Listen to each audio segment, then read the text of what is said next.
제가 스트레스를 푸는 방법 중에 하나가 바로 심야 영화를 보러 가는 것입니다. 사람도 없는 곳에서 또 영화에 푹 빠져서 보고 나오면 밤의 서울을 차로 달리면 스트레스가 어느 정도 풀리더라고요. 근데 요즘에는 코로나가 격상되면서 심야 영화가 없어졌습니다. 그래서 좀처럼 영화를 볼 기회가 없었는데 지난주 주말에 모가디슈를 보고 왔습니다. 모가디슈의 감독은 유승환 감독이죠. 유승환 감독이 처음에 초창기 때 영화를 만들려고 했을 때 양아치 역할을 하는 배우가 필요했다고 합니다. 그래서 고민을 했는데 집에 오니까 웬걸 한 명의 양아치가 집에서 빈둥빈둥 대고 있었더랍니다. 그게 바로 유승범이었죠. 그렇게 유승범 배우가 영화계에 발을 내놓았습니다. 유승환 감독하면 여러 가지 이미지들이 있죠. 그중 하나가 별로 안 좋아하시는 분들이 바로 정치적으로 편향되어 있어서 안 좋아한다는 분들이 종종 계십니다.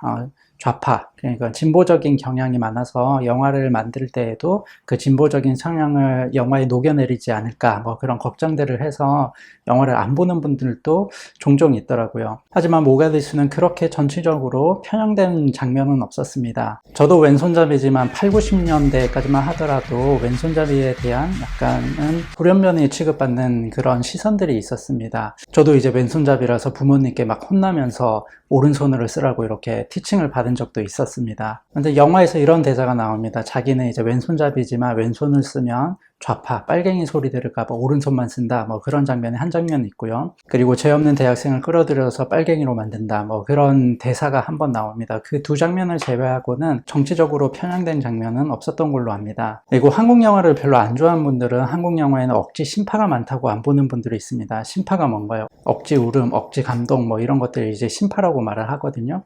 한국 영화의 클리셰가 있습니다. 초반에는 유머로 이렇게 사람들을 웃기다가 마지막에는 감동을 줘서 억지 울음을 해서 영화가 끝나는 뭐 그런 클리셰가 있죠. 저도 그런 이유로 한국 영화를 별로 안 좋아하는데 모가디슈는 그런 억지 심파나 억지 감동이 없이 상당히 담백하게 끝이 납니다. 아마도 2021년에 나온 개봉작 중에 최고의 한국 영화가 아닐까라는 생각이 듭니다. 영화 모가디슈는 소말리아 수도인 모가디슈에서 탈출하는 내용이잖아요. 왜 대사관 사람들이 탈출하게 되었을까요?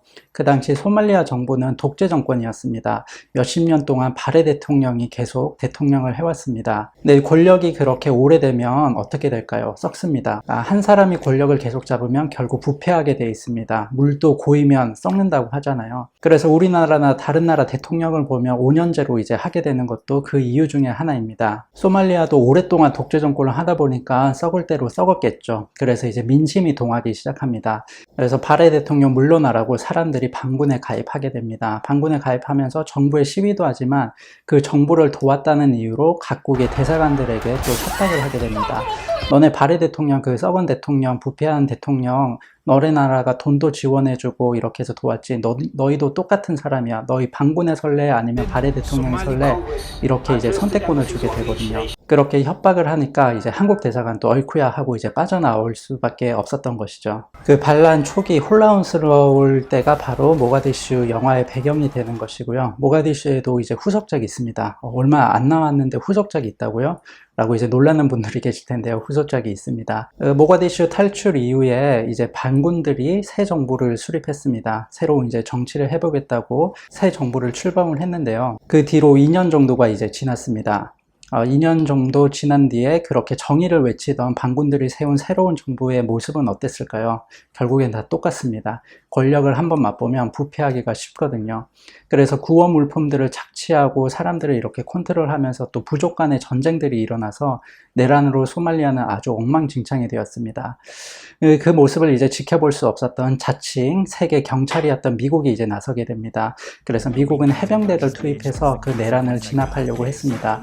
어느 정도 이제 진압이 되자 미국 해병대는 이제 철수를 했습니다. 미국 해병대가 철수하자마자 남아있는 UN 평화군 대상으로 민병대는, 소말리아 민병대는 다시 한 번 더 전쟁을 선포합니다. UN 평화군은 좀 약한 이미지였거든요. 그 미국 해병대가 이제 철수하자마자 소말리아는 이때다 하고 다시 또 전쟁을 선포했는데요.